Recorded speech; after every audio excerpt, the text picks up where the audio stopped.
as Cameron Bobey has had his ups and downs. But a new star has emerged in the form of PJ Jacobsen. PJ Jacobsen takes the win over Gagne, but in Q2, the field just got feng shui.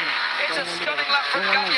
It's an even better lap from Bobby from 141.6. So it's anyone's guess who will win this one. It's time for the first of three as Superbikes attack the rolling hills of western Pennsylvania. It's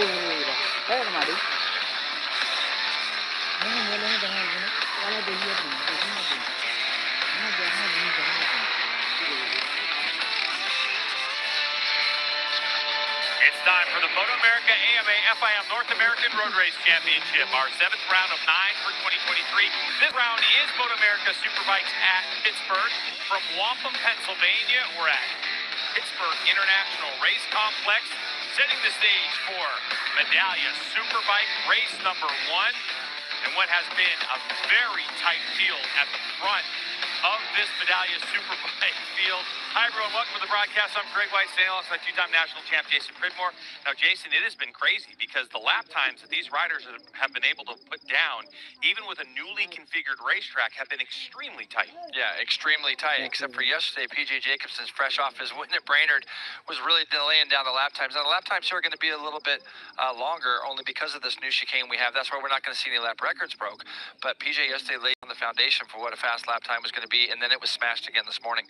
Now, of course, this weekend is one of the 2 weekends we have where we have 3 Medallia Superbike races in the same weekend. It's a heavy load for riders, Jason. Yeah, it's going to be a really heavy load for riders because 3 races already is the intensity has got to be raised. That's why qualifying, though, is so key because you got 3 shots at this. And if you look here, you see a 40-minute session yesterday morning right off the bat. Then they had a 40-minute qualifying session. Yesterday was very windy, too, Greg. So that's going to take something out of them. This morning, 30-minute session for qualifying, too. And, of course, we're getting ready for race number 1 here, 17 laps at a very, very physical track. Very physical, and that's really the story. There isn't a straightaway, really, Jason, where people can actually catch their breath or rest. Yeah, and even when there is a straightaway, you're going up or down a hill, and you're trying to control the bike from wheeling and things, as you're going to see here in a few minutes, coming out of turn 1, going towards turn 2. Now, we got to talk about PJ Jacobsen because you mentioned it, you know, that he was fast, but he comes off of a race win, his first Medallia Superbike win. And it's shocking to me that we've only seen him win once because this guy rides as hard as anybody else out there. And for him, I think that this race at Brainerd really showcased the talent and where this kid has been around the world his entire career.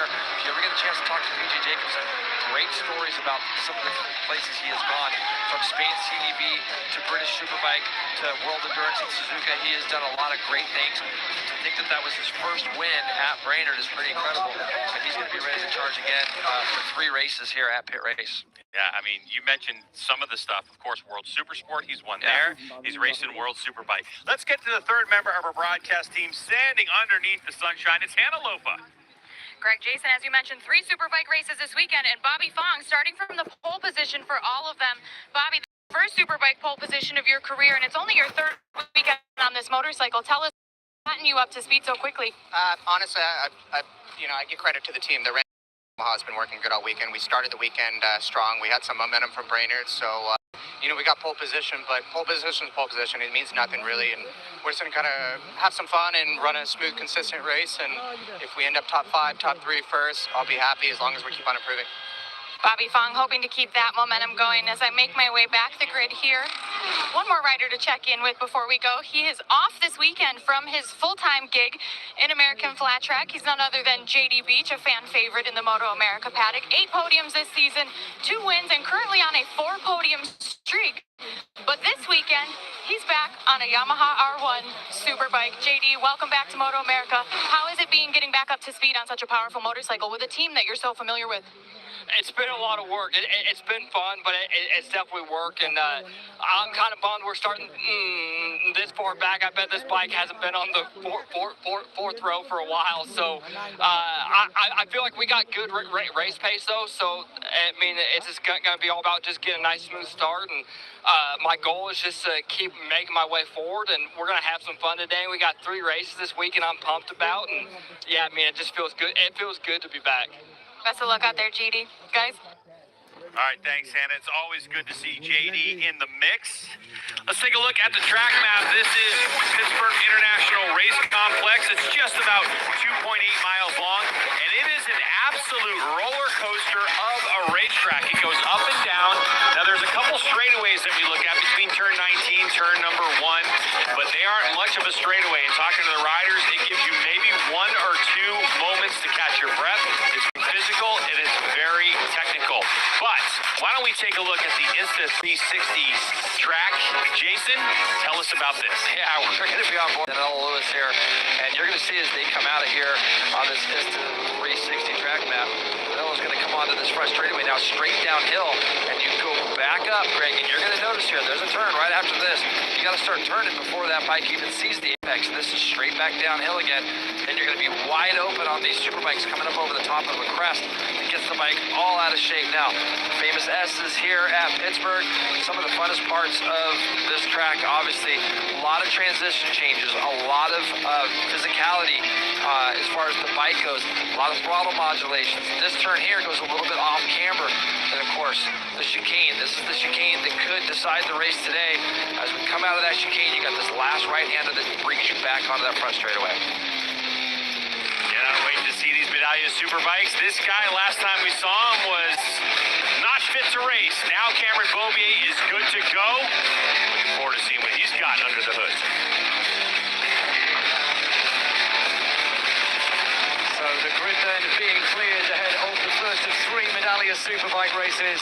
Cam Beaubier, the former champion, will start from the second row of the grid. Alongside him in 5th place will be his Titleist teammate PJ Jacobson, and heading up row number 4. Are we going to see the first Medallia Superbike for this guy here, Richie Escalante, on the Vision Wheel M4 X-Star Suzuki? Let's just take a little walk forward as the grid is cleared. Matthew Scholz looking for a podium, possibly a win with the Westbeat Racing Yamaha, and in the middle of the front row of the grid, the defending champion with one little pinky on the trophy, the former champion, the defending champion, Jake Gagne, looking straight down towards that undulation which heads into turn 1.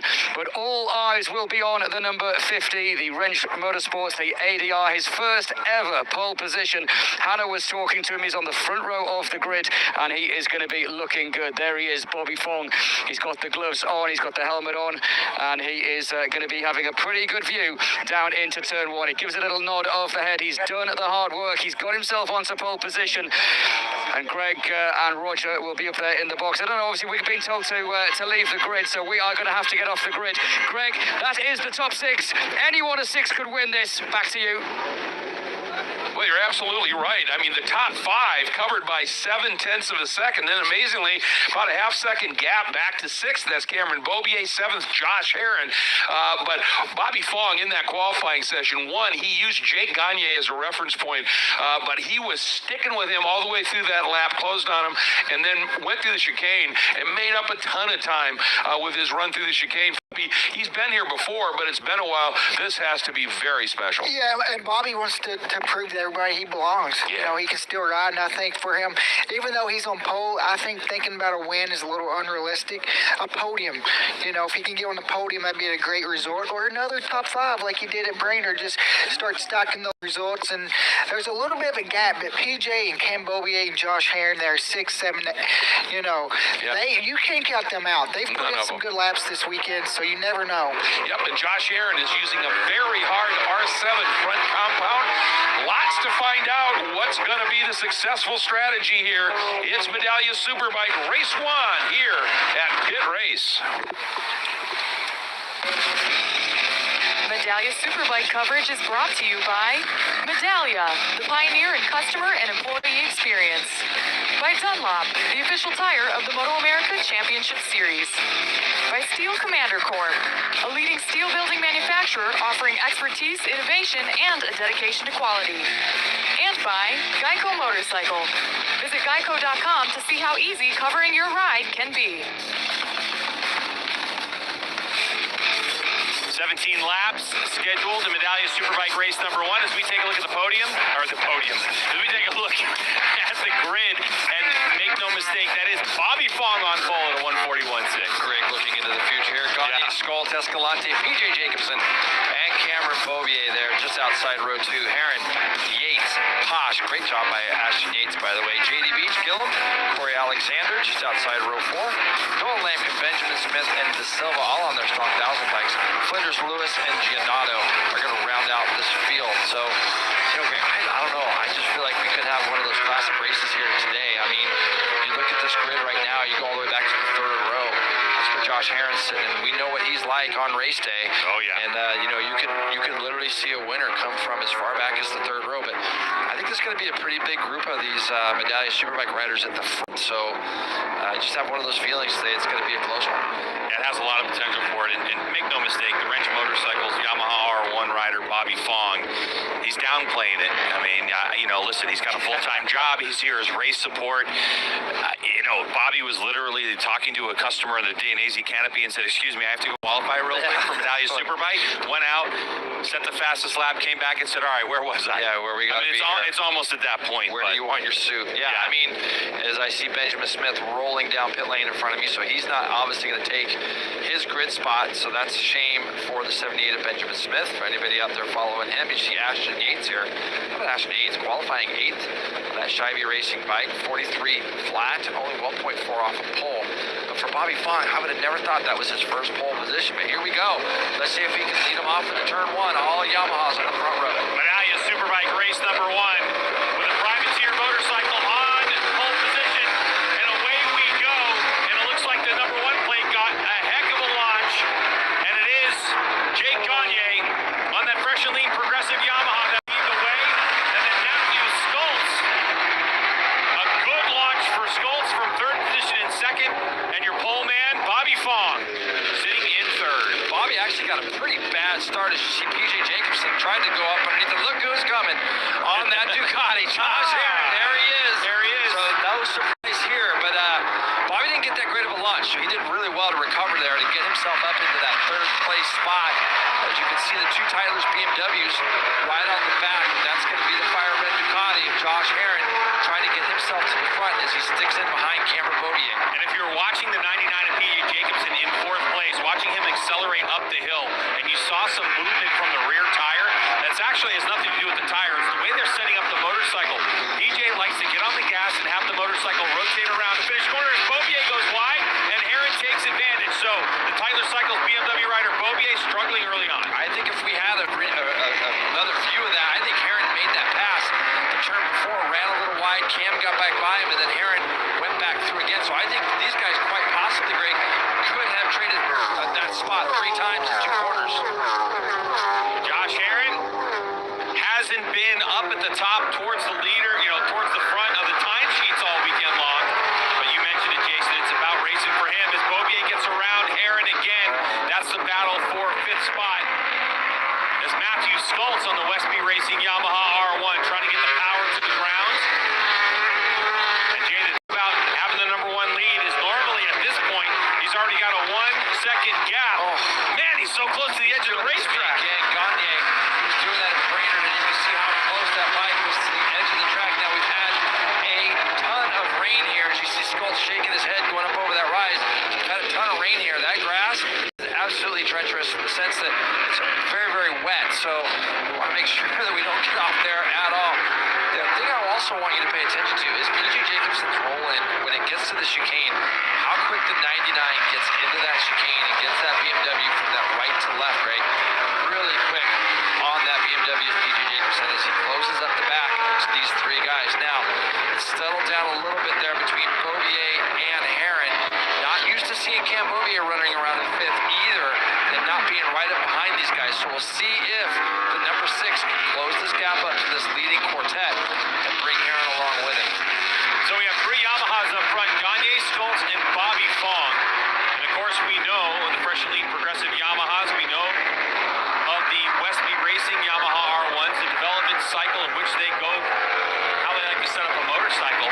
But speaking with David Anthony of ADR Racing, of course, who is the team owner of Wrench Motorcycles that Bobby Fong is on, originally it was Gagne's old R1 that was purchased, but now at this late in the season, the only thing original from that motorcycle from the beginning of the season is the swing arm. Everything else is different, and the direction that Fong has developed this motorcycle is different. And so we're really seeing, yes, 3 motorcycles that are Yamaha R1s, but in terms of the direction of development and the way that they set these motorcycles up, they're totally different. Yeah.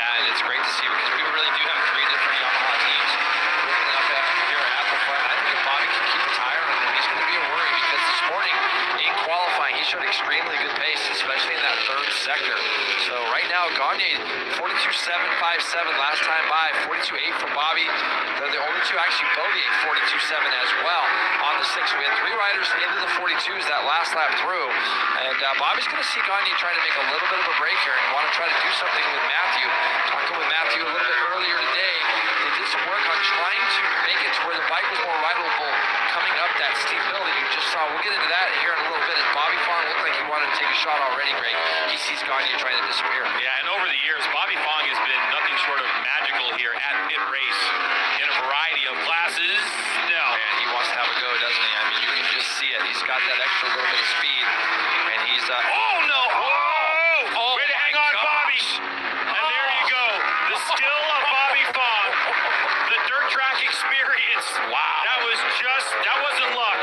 That was a combination of luck and skill. Oh. As Bobby Fong, I'm sure his heart is in his throat right now as the Wrench Motorcycle Team. Jay, here's another look at it. It's going to be just rolling off the throttle, and you roll off that just a little bit. Look at him trying to use his body to get that bike back. That is an incredible save from Bobby Fong, and that is just pure instinct and experience right there from the 50.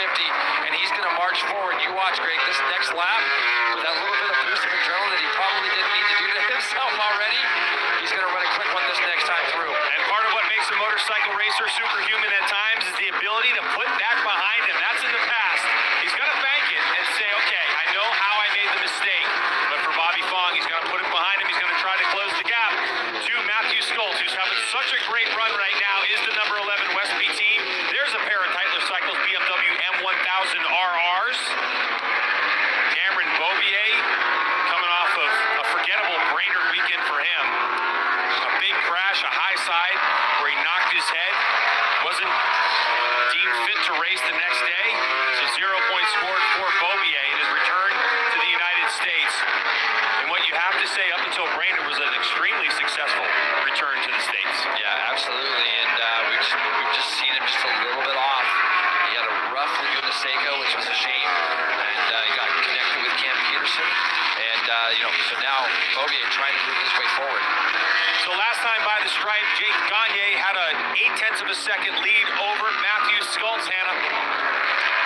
For Jake Gagne, I asked how the bike is feeling. You know, they don't normally make too many big changes heading into a race weekend and throughout the race weekend. He said they just made some chassis changes and the bike is feeling much better under braking, a lot more stability for him.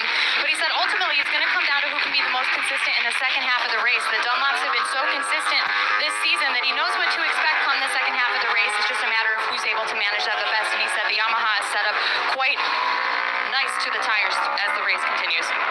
Yeah, and for Jake Gagne, he's using the R0 front tire, which is the softest option front tire, and the R3 rear that Dunlop has. Bobby Fong went R3, R3. Matthew Schultz went also R0, R3. As Fong and the rest of the group, these two starting to close down on Schultz. Look at Cameron Beaubier, he went R3, R3. That's front and rear. DJ Jacobson, the exact same thing. The only thing I think shocking right now for me is, in this race, as the way it's unfolding, is what's happened to Richie Escalante, our 4th place qualifier, who, if you watched that lap on our Motor America Live Plus coverage, was one of the craziest laps I've seen. There were so many moments in Escalante's lap where people were like, oh! But Escalante now in 9th place, but his teammate Brandon Bosch on the Vision Wheel M4X-Star Suzuki right there, number 96, just behind Josh Herron. What do you think about Bosch's performance? I'm so impressed with him, and it's just nice to see. This would probably be the good story of the year as far as that goes. Brandon Bosch obviously got hurt a couple times. He's won the Daytona 200.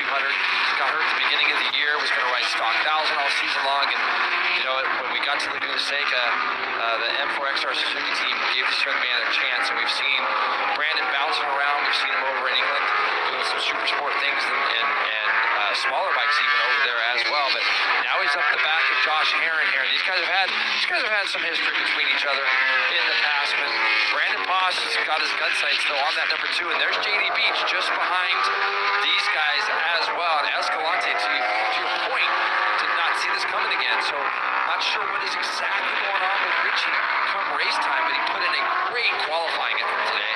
And that lap was something that if you can go back and watch, it's something you should go back and see. But right now, Brandon Bosch knocking on the door, Greg, of trying to take 6th place away from Herron here. And right behind the number 96 bikes is JD Beach. There he is. We talked to him before the race on the Freshly Progressive Yamaha.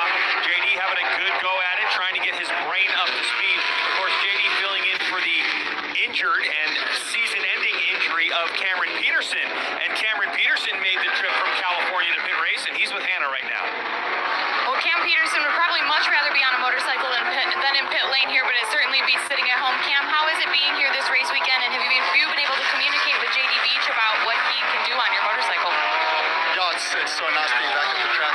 Watching Rainer from home was pretty brutal. So yeah, just nice to catch up with everybody, and yeah, super cool to be up for JD's first race weekend back. And you know, we ride so different that it's kind of hard to talk about some stuff, but yeah, it's just nice to have more guys on the bike, and we all kind of struggle with the same things. So you know, it's nice having you guys on the bike. We know what we need to work on going forward, and yeah, watching right now, it looks like JD's coming forward, so he's starting to figure things out, and watch out for him tomorrow. I think he's going to be up there. 2 more races tomorrow. Cameron Peterson, happy to see him on the up and up, and looking forward to seeing him back on a motorcycle real soon. Yeah, 2 more races tomorrow. And Jay, you know, JD Beach is a fit guy. He constantly works on his fitness. That's Bobby. Yeah. Well, even Skolt's getting through that chicane just to moving around. But with JD Beach, I did talk to him about how he feels on the bike, because he's extremely fit all the time, and he's flat track fit. But he said, man, I'm using muscles on this motorcycle that I never use, and so I'm a little sore in some places. But good job to JD Beach getting it done. I mean, your first time back is going to be a triple header at Pittsburgh, so that's a tough deal there. And I think that it would have been much easier for him to be at a track that isn't as physical as this. As you can see, Cam Beaubier now has made his way through on his teammate, the 99 PJ Jacobson, just in the background there. The number 6 moving forward as he's closed up to the back of Bobby Fawn. Bobby has in turn closed that gap down to Matthew Skoltz. 43.2 that last time by for the leader. 43.3 for Cam Beaubier. He was second quickest on the track. So the number 6 Tyler cycle bike moving forward. Bobby's going to want to try to get past Matthew here somewhere, and I think Greg, just looking at it, it's probably going to be, if it can be close enough, might be down there in that chicane. Bobby seems really strong in there, and he's also able to get the bike in there a little bit tighter. As you see Matthew Skoltz sliding that Westby Yamaha through the S's here at Pittsburgh. And Bobby Fong, like I said, has had a lot of success here at pit race over the years. He's also had some big incidents as well, Jason. So pit race is well for him as he gets this is where he closes in, though. He's really fast through this section. Oh, and they go. Got pinched off there. He did. He got pinched off. But see, these are the shots that he's going to start to think about taking, because he lets the bike run out of turn 14 more than some of the other guys. And that could even be something to do with the electronics. Earlier this morning, out of this right-hander that they're coming out onto the front straightaway on his qualifying lap, he let it run out quite a bit further than Gagne. As you see Skoltz up out of the seat again. Talking to Matthew, they took some of the torque out of the motor to help him get off of some of those uphill turns, and it looked like Bobby was trying to, not quite there, but talking to Matthew, he said, we're just having problems with the bike. Initial throttle, and the team has helped him with that, haven't they, Hannah? They have. Imagine what you're saying about taking some torque out of the bike. They've always kind of faced grip issues here, despite Matthew always running really well at this track. And so softening that bike from a power delivery standpoint has made it a bit more manageable. He's always felt like you had to really ride the Yamaha hard to get the best performance out of it. It looks like Cameron Beaubier made his way around Bobby Fong as Matthew Skoltz is still holding him off. But that torque being dialed back has really helped him ride it even better, help those lap times come a little bit more easily. Yeah, I think the talking point for Medallia Superbikes is there's so much power available, both from a torque perspective and a horsepower perspective, that it's not just about making a motor as strong as you can make it, it's about getting that power to the ground. And so that's what the team is working with electronics. Indeed, Cameron Beaubier sits in 4th spot. Third spot behind Matthew Skoltz. And now for Bobby Fong, he needs to stay in tow, but PJ Jacobson is on the way as well.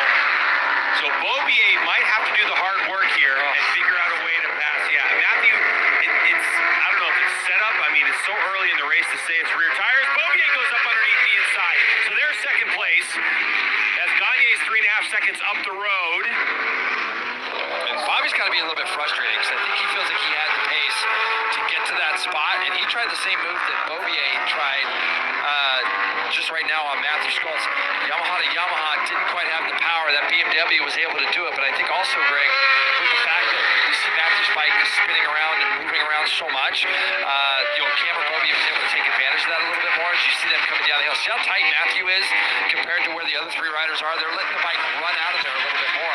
Getting up on the meat of the tire, getting open to full throttle maybe a little bit sooner, and that allowed Cameron Beaubier to just sneak down the inside of him in that fast kink. Well, it's 4.7 seconds, as you can see in the upper left-hand part of the screen, between Beaubier and Gagne.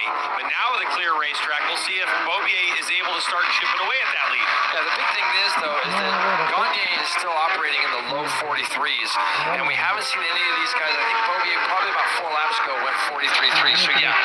We're going to see if he can get himself back down into there, but Gagne, I think, can do it as well, so he's going to be watching that pit board and seeing how things go. The big battle now is going to be just back here between these two guys as Bobby gets awful close to Matthew again through there, and then they go through this fast little kink. It's going to be third gear on a superbike. They're going to go back one gear here to second, and then this is all second, and then generally they're going to short shift the bikes to third through this little spot. Now Bobby, this is where he shows a lot of speed. Look how fast he comes up there. Matthew again closes that up, but Bobby is going to be close enough to the chicane. So here comes Fong. Is he got to make the move up the inside? Is he going to have to straight line it? Oh, can he finish the corner? Wow, that was so close, but it looks like Schultz is going to get a drive on him, and side by side they go. Wow. So number 50, Bobby Fong, he tried to make it work.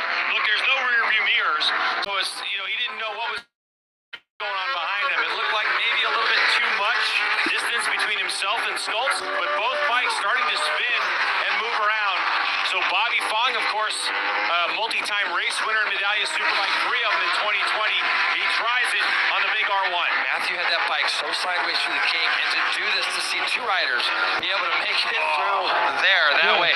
For Bobby Fong to get the bike slowed down enough to not run off into the grass there, that's incredible, because you can see the bike is sideways and moving all around, and he's squeezing on the lever to try to make it to the track. You can see him put his hand up there.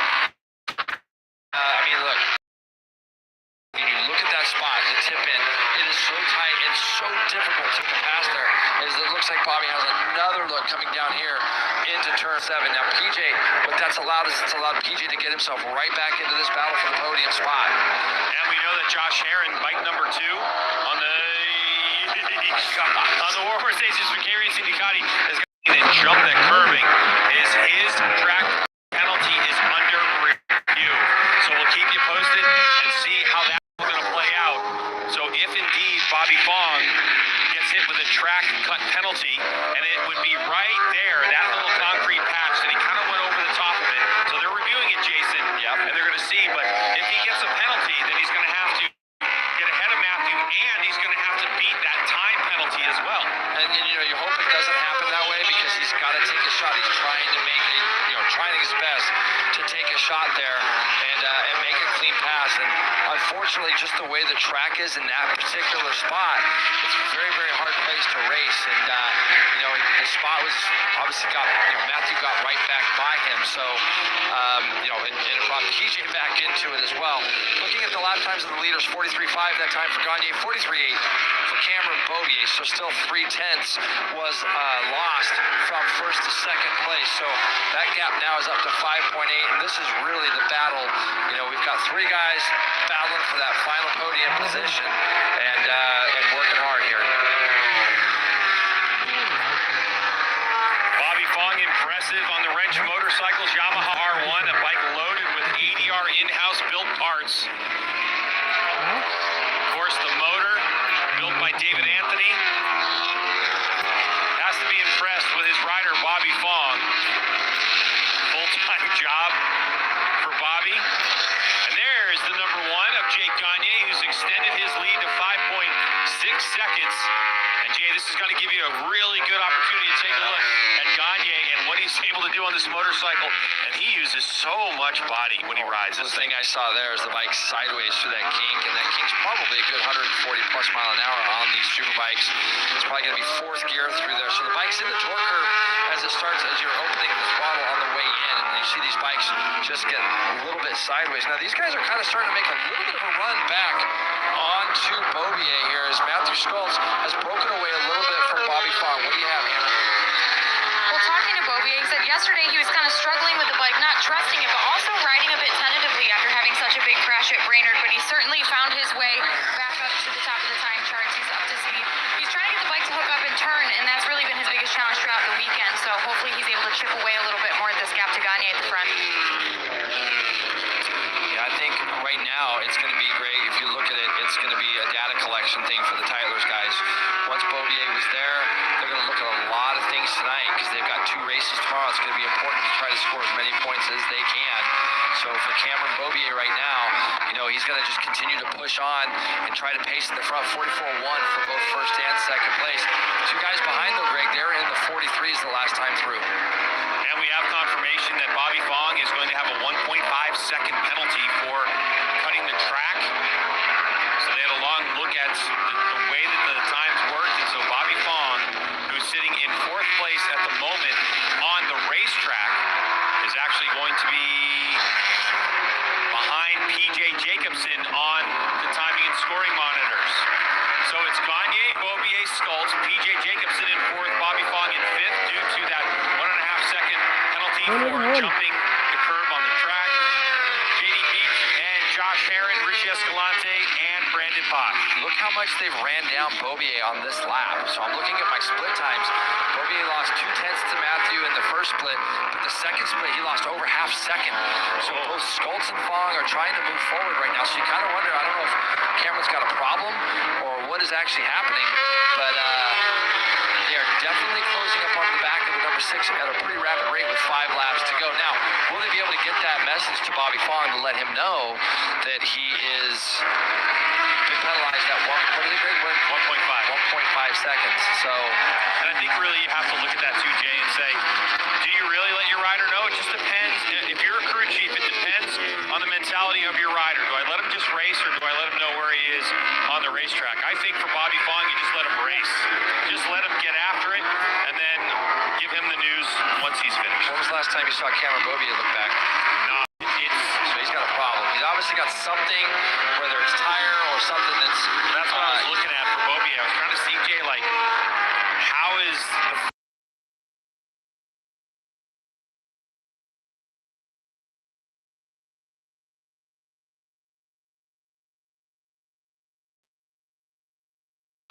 hasn't been able to close this gap back in. So the 11 right now is in a really, really good position to try to snag back that second place spot from Beaubier. So whatever happened in the last 4 laps has happened quickly for Beaubier. It went from the thought of possibly trying to put the hammer down with 9 laps to go to catch up to Jake Gagne to now seeing that lead that he had over these other 2 guys diminish pretty quickly. Tyler Cycles, BMW M1000RR.